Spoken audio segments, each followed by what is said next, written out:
मैं हमेशा सोचता था कि जंगल सिर्फ पेड़ पौधों और जानवरों का घर है, लेकिन उस रात ने मेरी इस सोच को हमेशा के लिए बदल दिया।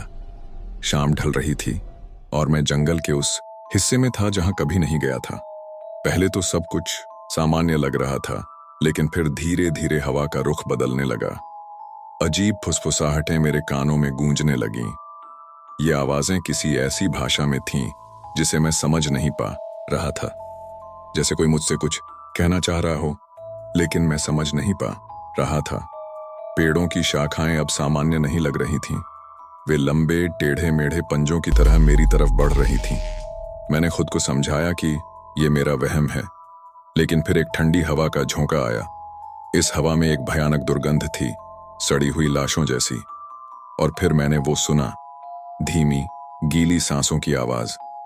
ये किसी इंसान की सांसें नहीं थीं। मैं भागना चाहता था, लेकिन मेरे पैर जैसे जमीन में धंस रहे थे। जमीन दलदल की तरह मेरे जूतों को निगल रही थी। औरत भी, मैंने उसे देखा। पेड़ों के बीच एक आकृति थी, फटे काले कपड़ों में। उसका सिर अजीब तरह से एक तरफ झुका हुआ था।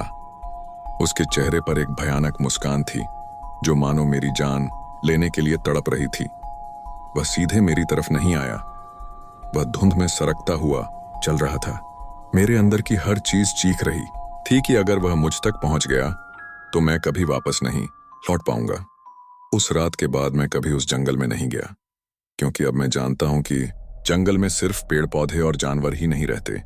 कुछ ऐसी चीजें भी हैं जो हमारी दुनिया की नहीं हैं, और शायद इसीलिए कुछ रहस्य ही रहने चाहिए।